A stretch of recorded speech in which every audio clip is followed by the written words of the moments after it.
నమస్తే, నేను Roja. Welcome to special debate. అప్పుడేమో గగ్గోలు, ఇప్పుడేమో టెండర్లు. భూముల వేలంపై రేవంత్ సర్కార్ యూటర్న్ తీసుకుంటోంది. అయితే పేదోడికి జాగా లేదు, పెద్దోళ్లకు మాత్రం రెడ్ కార్పెట్ ఏంటని ప్రశ్నిస్తున్నాయి విపక్షాలు. ఇందిరమ్మ రాజ్యంలో భూ మాయాజాలం హీటెక్కిస్తోంది. కంచ గచ్చిబౌలిపై పాలకుల నజర్ పడింది. ఇప్పటికే టీజీఐఐసీ ప్రతిపాదనలు కోరింది. ప్రభుత్వ భూములు అంగట్లో సరుగ్గా మారడంతో రాజకీయంగా మంటలు పుట్టిస్తున్నాయి. భూ ప్రకంపనలపై ఇవాల్టి స్పెషల్ డిబేట్. ఓవైపు అప్పులు, మరోవైపు తిప్పలు. అప్పు చేసి పప్పు కూడా అన్న చందంగా మారింది టీ సర్కార్ పరిస్థితి. ఖజానా కోసం రేవంత్ సర్కార్ నానా పాట్లు పడుతోంది. ఆదాయ అన్వేషణ మార్గాలపై దృష్టి పెట్టింది. తాజాగా కాంగ్రెస్ ప్రభుత్వం ల్యాండ్ బ్యాంక్ పై ఫోకస్ చేస్తోంది. దీంతో తెలంగాణలో భూ మాయాజాలం రగడ నడుస్తోంది. అధికార కాంగ్రెస్, విపక్ష బీఆర్ఎస్ మధ్య మాటల తూటాలు పేలుతున్నాయి.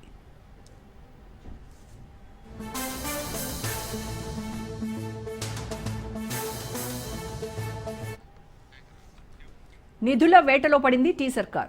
ఆర్థిక వనరుల సమీకరణ కోసం భూముల వేలానికి సిద్ధమైంది. కంచగచ్చిబౌలులోని 400 ఎకరాలను లేఅవుట్ వేసి వేలం ద్వారా విక్రయించాలని నిర్ణయించింది. సుమారు 30,000 కోట్ల నిధులను సేకరించాలన్నదే రేవంత్ ప్రభుత్వ లక్ష్యం. ఆ దిశగానే అడుగులు పడుతున్నాయి. మాస్టర్ ప్లాన్ పేరిట వేలంపాట నిర్వహించేందుకు కన్సల్టెంట్ నియామకానికి ఫిబ్రవరి 28న టెండర్లు పిలిచింది టీ సర్కార్.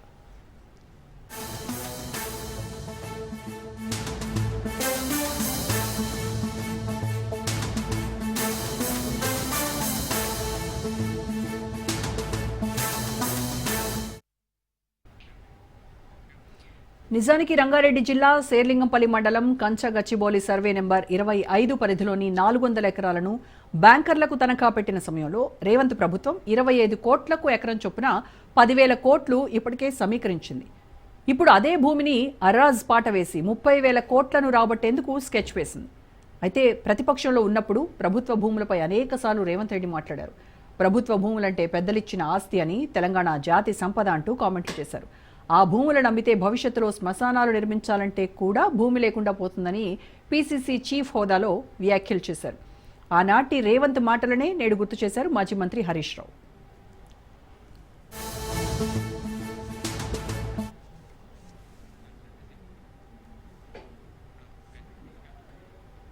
తాము అధికారంలోకి వస్తే ఇంచు ప్రభుత్వ భూమిని కూడా అమ్మబోమంటూ ఎన్నికల వేళ వాగ్దానాలు చేశారు రేవంత్. కానీ ఇప్పుడు 1,000 కోట్ల విలువైన భూములను వేలం వేసేందుకు తెరలేపారు. ప్రభుత్వ భూములను అమ్మబోమని రెవెన్యూ శాఖ మంత్రి పొంగులేటి అసెంబ్లీలో ప్రకటించి 3 నెలలైనా గడవక ముందే విలువైన ఆస్తులను కొల్లగొట్టేందుకు కుట్ర జరుగుతోంది. అసెంబ్లీ సాక్షిగా చెప్పిన మాటలు నీటి మూటలు చేస్తూ నిధుల సమీకరణ పేరుతో ఇప్పుడు నిస్సిగ్గుగా భూములను అడ్డికి పావుసేరుకు అమ్ముతుండడం కాంగ్రెస్ ద్వంద్వ ప్రమాణాలకు అద్దం పడుతుందన్నారు హరీష్.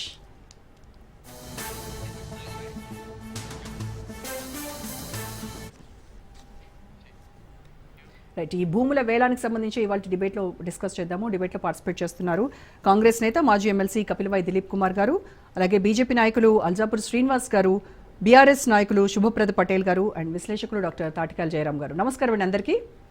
నమస్కారం. రైట్, ముందుగా దిలీప్ కుమార్ గారు మీతో స్టార్ట్ చేద్దాం. పీసీసీ చీఫ్ హోదాలో రేవంత్ రెడ్డి చేసినటువంటి వ్యాఖ్యలను ఒక్కసారి గుర్తు చేసుకుందాం.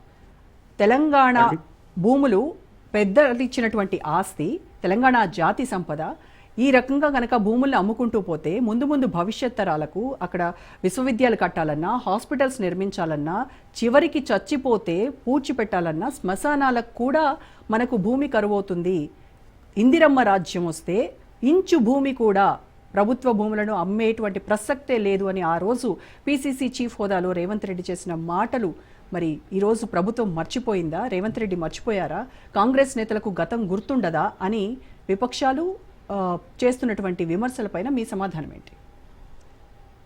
ఒకటి, అదే యాక్చువల్ అడ్మినిస్ట్రేషన్ ప్రాక్టికల్ గా మనం తీసుకున్న సందర్భం లోపల ఉన్న పరిస్థితి ఏంటో మనకు అర్థం అవుతుంది. ఎందుకంటే అప్పుడు ఆ పొజిషన్లో ఉండి మనం మాట్లాడడం, ఒకసారి పగ్గాలు మనం చేతబట్టిన తర్వాత ఉన్నటువంటి గ్రౌండ్ రియాలిటీ ఏంటో అర్థమవుతుందని మనందరికీ తెలుసు. ఎందుకంటే దానికోసమే అన్ని డిపార్ట్మెంట్స్ లోపల కూడా ఏముంది అసలు ఆర్థిక పరిస్థితి అని ఒక్కొక్క డిపార్ట్మెంట్కి సంబంధించినటువంటి ఆల్మోస్ట్ వైట్ పేపర్ ప్రకటించారు. అటు ఆ శ్వేతపత్రంలో అసెంబ్లీలో బట్టి గారు ఏదైతే డిక్లేర్ చేశారో దాదాపుగా 5 లక్షల కోట్లు ఉందనుకున్నప్పుడు 7 లక్షల కోట్లకు పోయింది అని మనం చూసాం.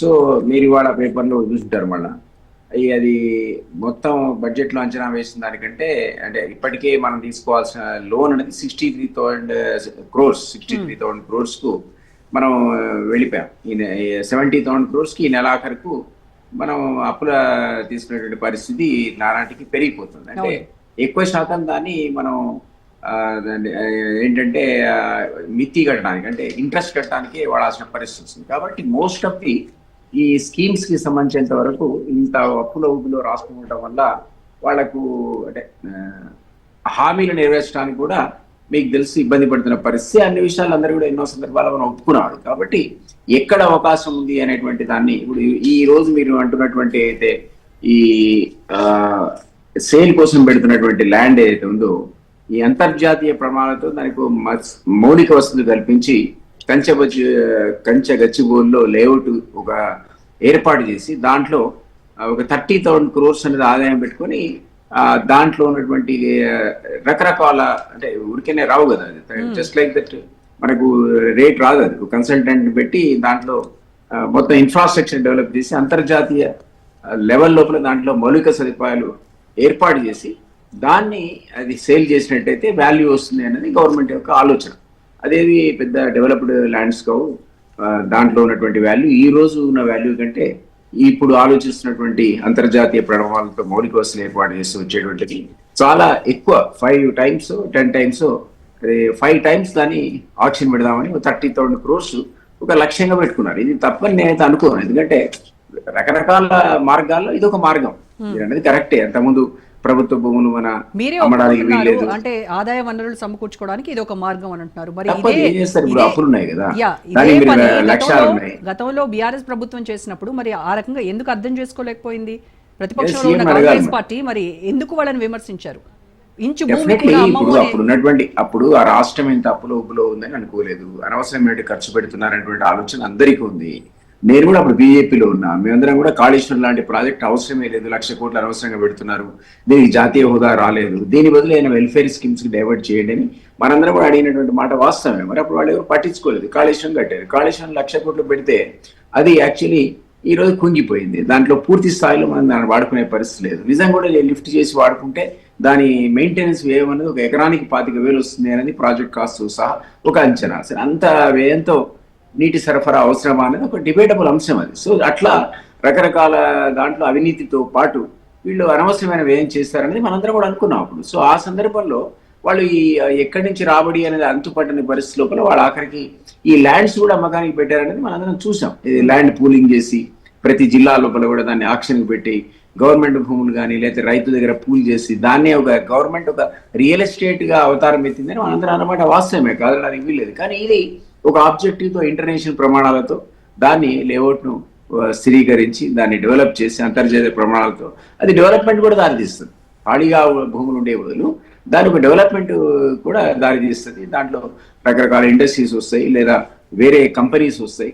ఈ కంపెనీస్ రావడం వల్ల అంతర్జాతీయ ప్రమాణాలతో టూరిజం డెవలప్ చేయడం వల్ల అది ఏం చేస్తారు నాకు డిపిఆర్ తెలియదు, బట్ ఆ విధంగా కన్సల్టెన్సీ పెట్టుకొని తద్వారా ఇక్కడ ఉన్న మామూలు ఇప్పుడు వాల్యూ తక్కువగా ఉన్న భూముల యొక్క వాల్యూని పెంచి ఒక 30,000 కోట్లకు 5 విడతల్లో వేద్దామని గవర్నమెంట్ యొక్క సంకల్పం.